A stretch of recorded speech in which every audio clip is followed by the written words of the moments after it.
PhD student here, and my professor is Professor Wu Wei. It's my great honor to stand here and deliver you our recent results on injection-induced seismicity. We try to understand the mechanism of this phenomena based on the insights gained from our laboratory study. First of all, I would like to express my gratitude to all my collaborators and those who have in-depth discussion with me regarding this specific study. Actually, all these names are from UT, US, German, and all over the world.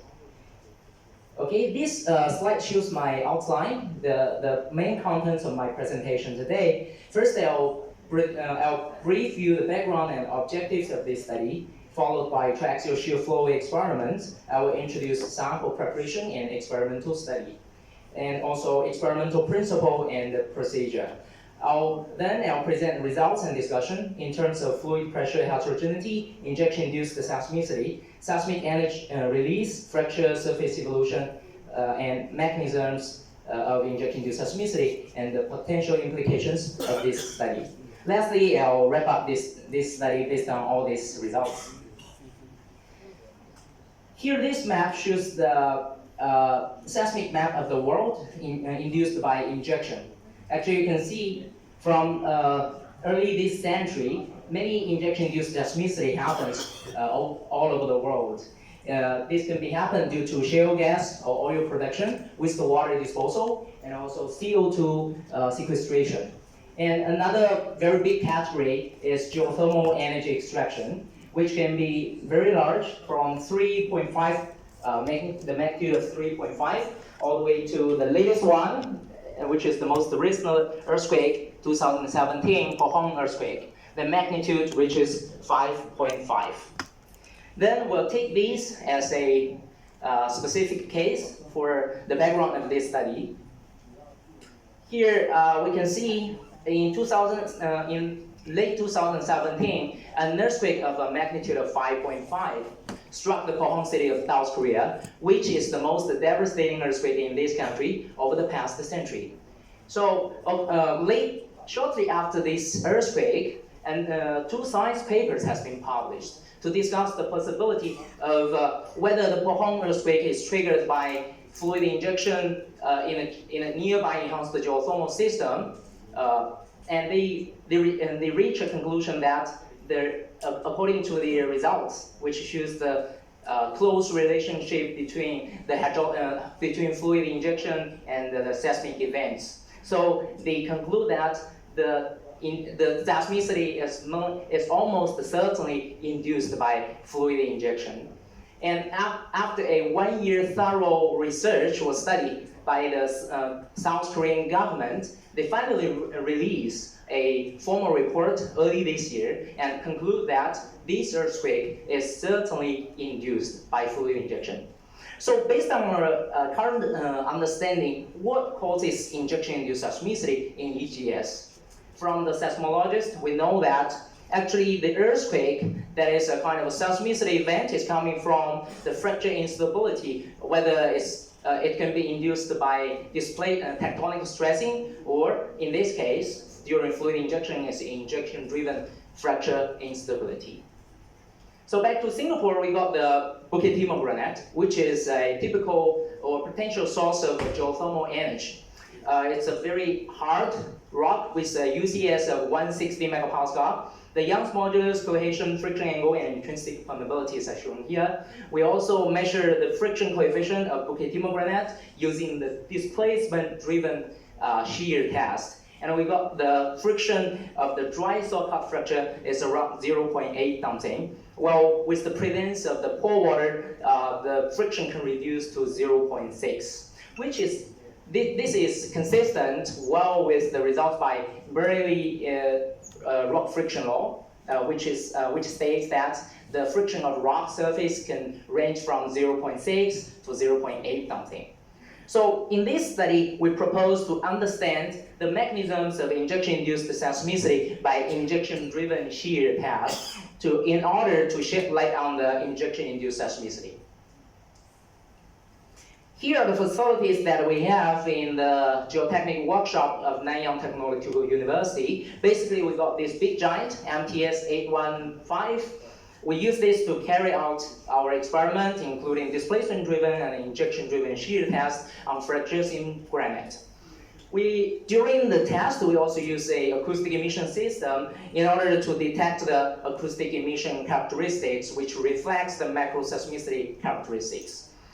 In order to characterize both the mesoscale and the macro scale of the rock surface, we use the 3D scanner to capture the digital data of the rock surface, and FESEM has been used to characterize or to observe the rock fractures. These are conducted both before and after the experiment for better interpretation of our results. Here are the samples we use in this experiment. We consider the effect of rock fracture, the roughness of rock fracture. Here we got a saw-cut fracture, and a natural fracture. They got a contrast in the rock surface, that is the roughness. For the saw-cut fracture, we cut a cylindrical sample using a diamond saw to 60 degrees to the horizontal plane, and then we control the roughness by a fine sandpaper with a particle size of 26.4 micrometer. And then we drill 2 mm boreholes, diameter boreholes at the 2 edges of the sample to facilitate water flow through the rock fracture. For the natural fracture, we obtain this from a large quantity of rock pores. We select this sample. Initially, this fracture is naturally unopened fracture, and then we compress it under triaxial condition until it broke purely along the natural fracture.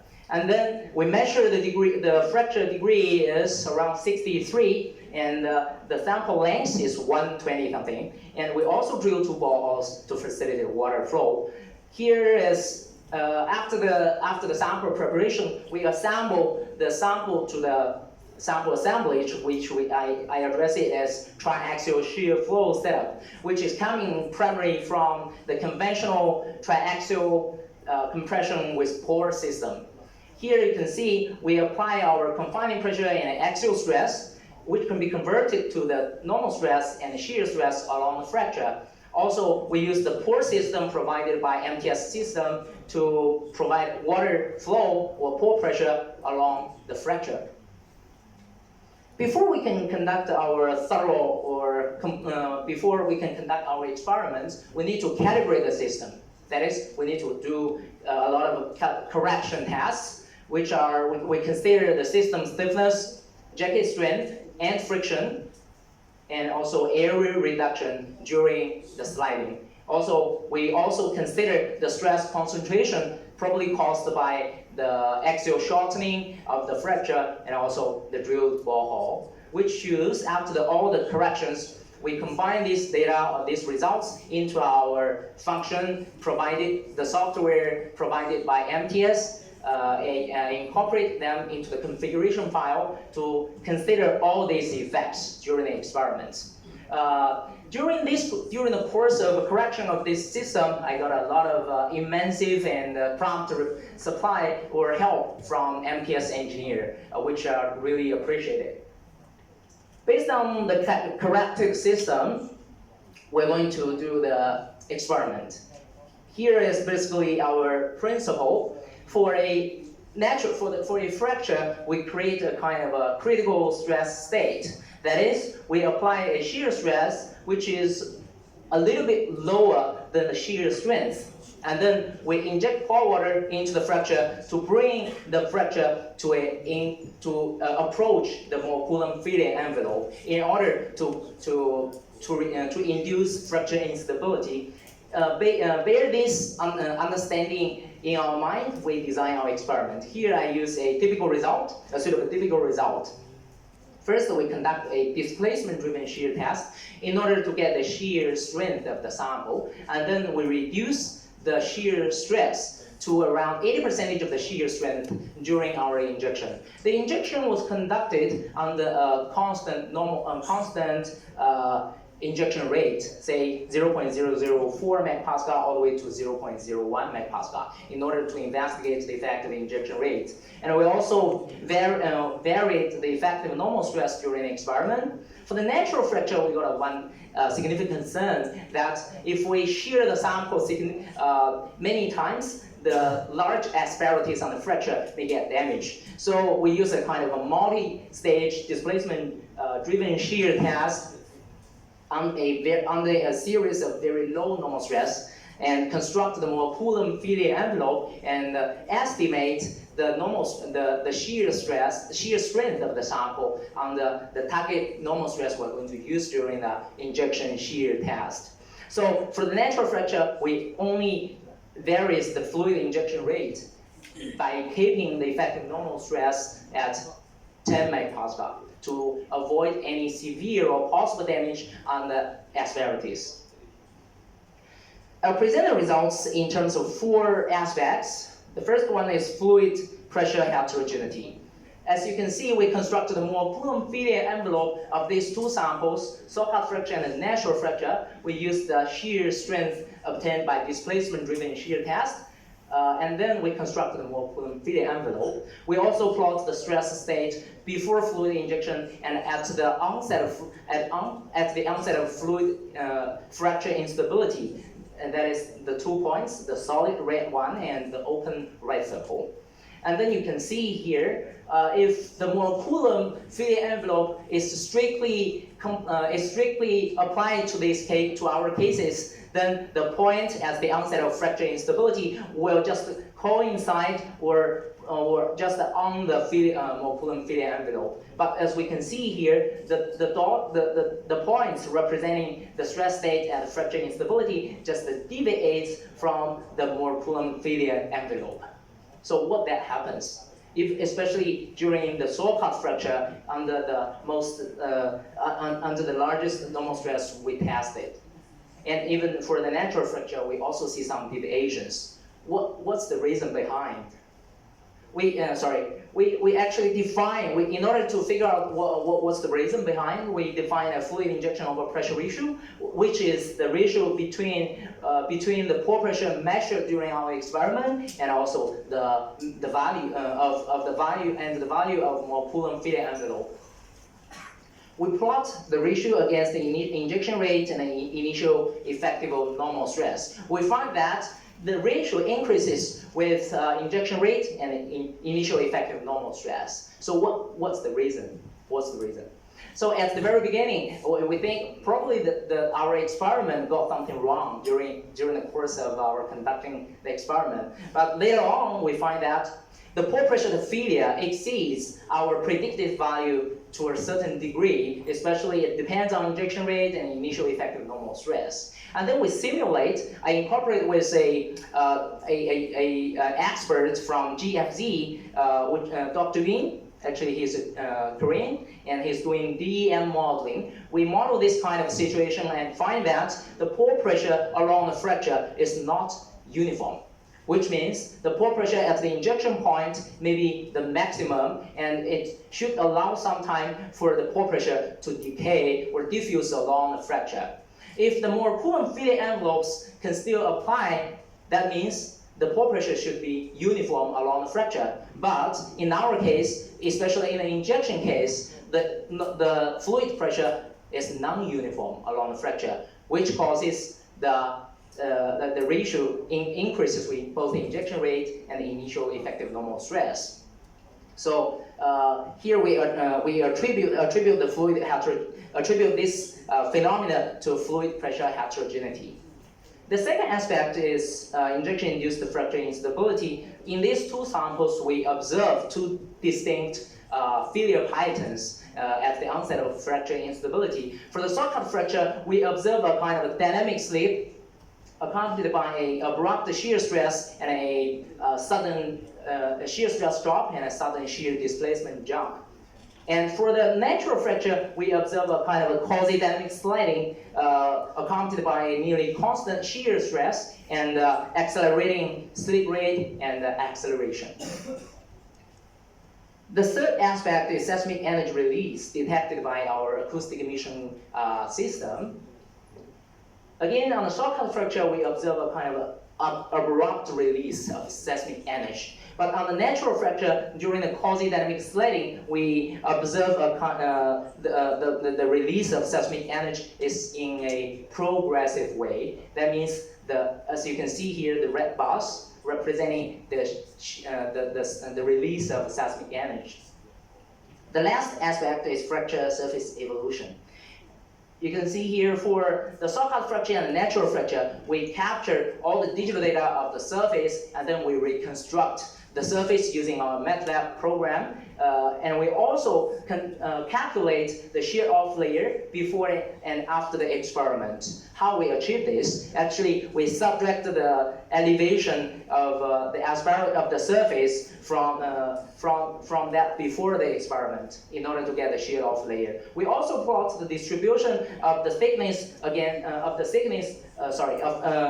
distribution against the thickness. We observe that for the shortcut fracture and the natural fracture, the fracture has been sheared off to a certain degree, and the sheared off layer distribution for the shortcut fracture is kind of a single distribution, single Gaussian distribution. For the natural fracture, we address it as a bimodal Gaussian distribution with two peaks.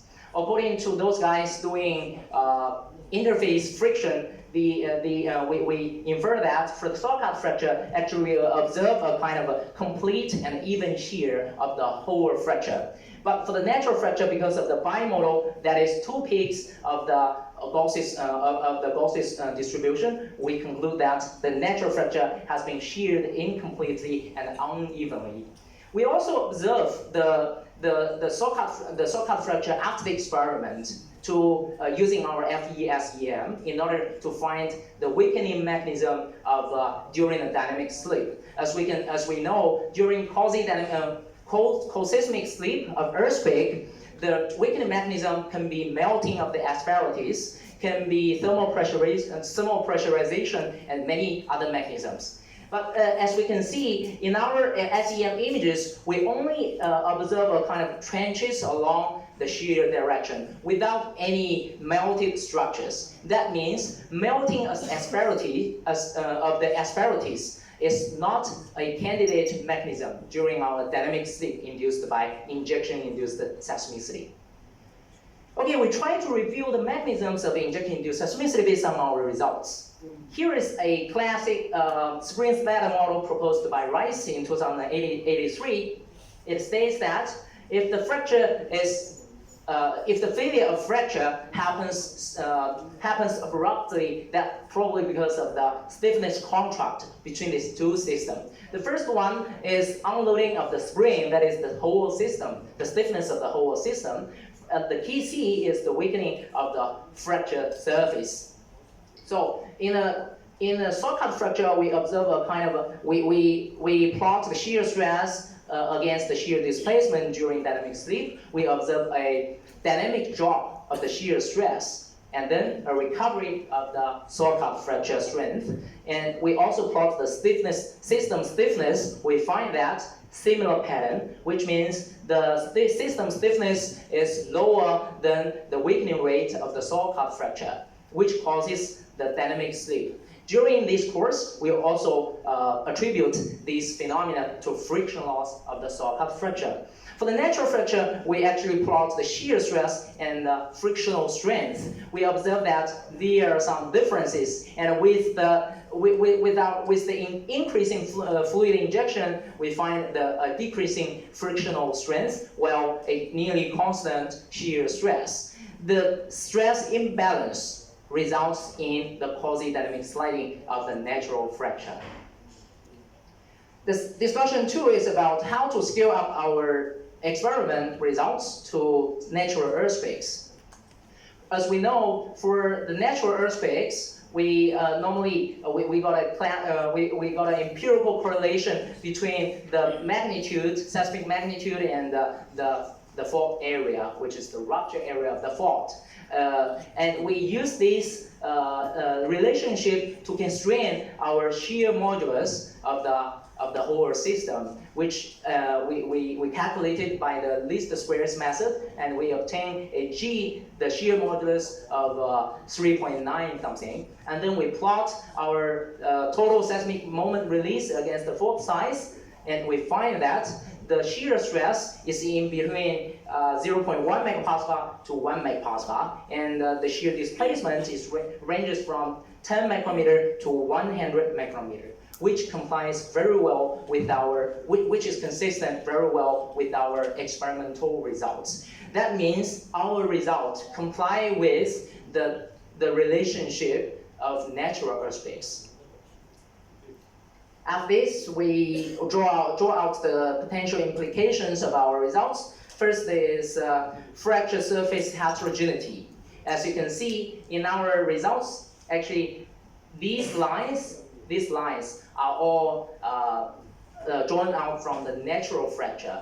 That is, when we plot the total moment release against the injected volume, we find that for the saw-cut fracture, as we mentioned above, the release of the seismic energy is abruptly. But for the natural fracture, the release is in a pattern of progressive pattern. That means in our case, when we plot also the equations proposed by McGeer, which is is an analytically derived equation by McGeer to cap or to provide a boundary for the total moment release from the injected volume. We find that for all our saw-cut fractures, the lines can cap all the seismic release, the abrupt seismic release by the saw-cut fracture.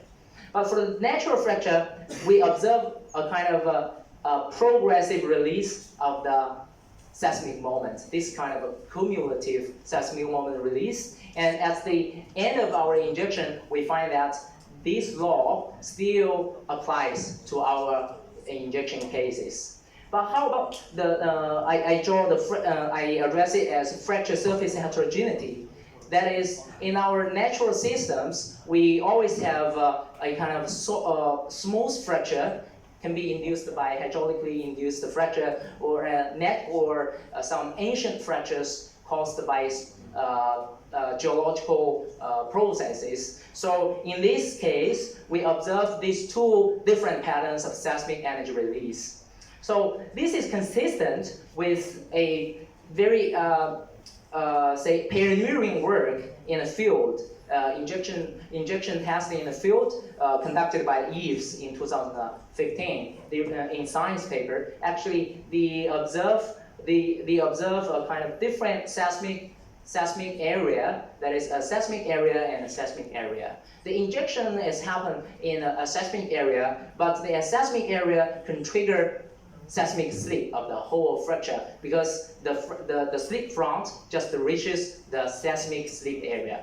So as after the experiment, as we look back onto the drilling core from the fault core, we observe different kinds of fractures of different roughnesses. That is, with gauge field fracture, with a little bit something like a saw-cut fracture that is very smooth, or it can be very rough. That means the fracture surface heterogeneity probably causes this kind of seismic heterogeneity. The second implication is very interesting, which is fluid pressure heterogeneity. As we discussed, the fluid pressure, as you can see here in this map, the fluid pressure, when there is a balance between these two, which is the injection rate, and the other one is fluid diffusion rate. If there is a balance, that is, when you inject water, and then the pressure can diffuse can diffuse simultaneously around the fracture. That is a near uniform distribution of fluid pressure. In this case, the whole fracture can be pressurized, and the slip around the fracture can be triggered.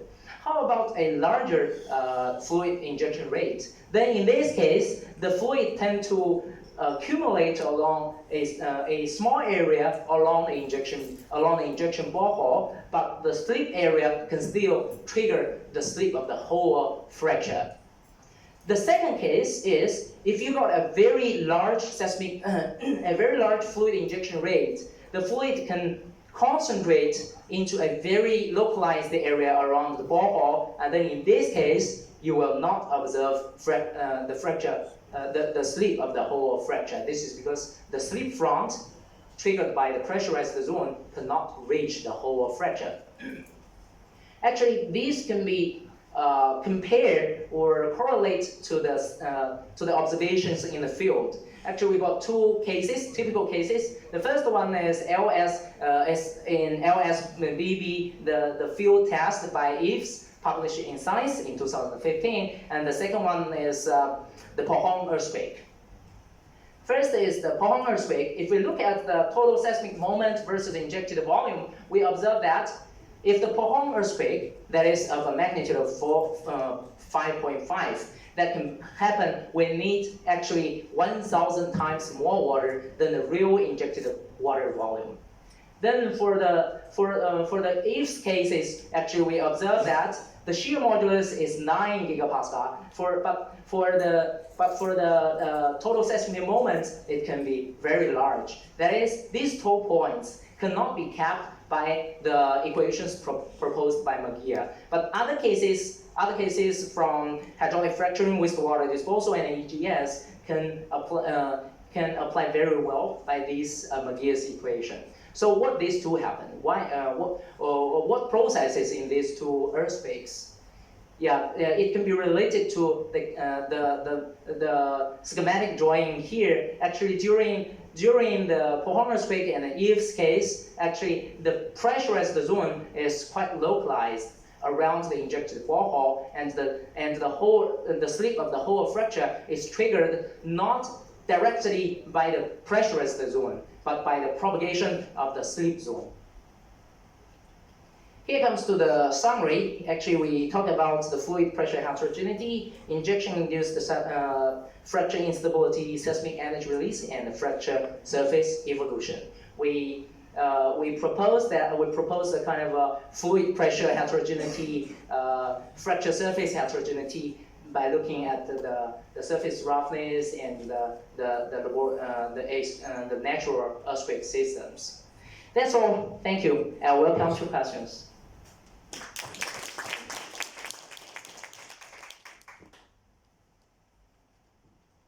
大家有对我们的季博士有没有些疑问，或者是有些经验的要交流？我们可以试一下我。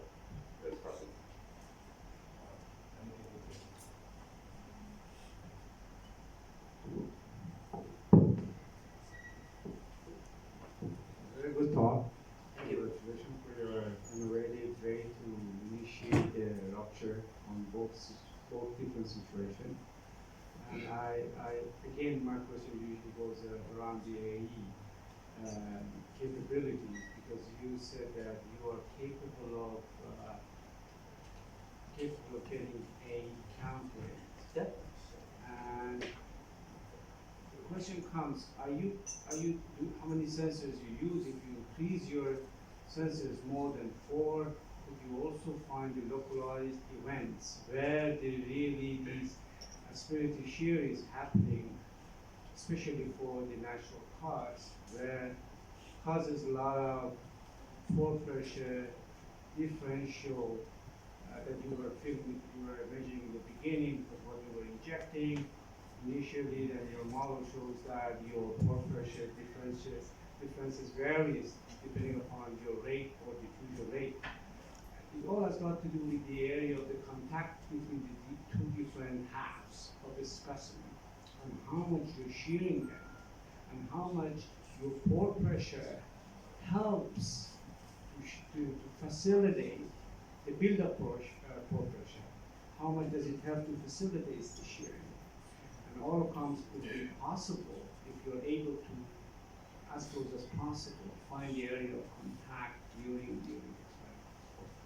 Okay, thank you, Dr. Fazing. Your question is very interesting. Actually, we consider this. Well, from very beginning of my experiment, I start from the scratch to use the AE system. Actually, for our system, it's a system from PAC, the US, a company in the US, PAC. And during my experiment, because we cannot accommodate or home our sensors into the triaxial cell, we just put the sensors onto the axial column of the system. We know that if we put the sensors onto the column, there must be some attenuation of the signals. What do you mean by column? Axial column, axial loading column. Oh, not closer to this. No, yeah. In this way, actually, we capture qualitatively the seismic behavior or the energy release. We use three sensors onto the axial column. We know that compared to your specialized, you must say that it's not accurate. Yes, it is not that accurate. Yeah, but it's a kind of a qualitative study. You're limited by your testing. Yes, and I know that from the research by Maglansky in Cornell University, I contacted with him. He's doing very well with accurately calibrated sensors to measure the actual magnitude. Yeah, actual magnitude of the seismic event. We cannot achieve this. Your game is entirely different. Yes. But we also want to do that. We also want to do that. I mean, go ahead. Yeah, the second aspect, the second question you are raising is very, very interesting. That's what we're doing right now. We cannot capture the sleep propagation, the pressurized zone in our experiment. We cannot. But actually, we established the cooperation with GFZ German, the Institute Geothermal Energy Institute in German. There is a Korean researcher whose name is Yong-Sok Yun. He is doing DEM modeling. We try to review the whole process using his DEM modeling. Here, as you can see, I just show partially the result, which shows the distribution, which that is the fluid pressure decay along the fracture. And we also can capture the slip zone propagation. I have a solution for you. Yep, We can instrument your system. that's great. Geophysically, we can instrument your system. Even I can. Velocity and a. Actually, I contacted with Maglansky. I think you got cooperation with him. Yeah, now he's an assistant professor in Cornell University. We want to cooperate with each other. Actually, he's doing very well to capture the sleep zone propagation. If we can capture this directly using the acoustic emission sensors, it will be very interesting, which is totally different from simulation cases, right? A lot of your questions will be answered. Yes. Thank you. Any questions?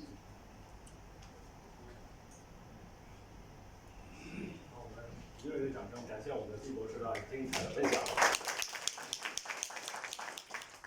那么接下来呢，是我们有一个分会场的环节。现在从现在开始呢，我们会以法进和 Will 从英国远道而来的 Will， 会给大家介绍分会场的大致的都是讲些什么内容。但是我想以一个旁观者的角度来看，我们的 Will 呢，其实在这里默默无闻的做了2天，但是呢，他一直都没有机会跟大家分享。他这里有好多关于深发特的事情。然后我在单独和法进博士在聊的时候，也在说大家都对他的 PPT 非常感兴趣。我说可不可以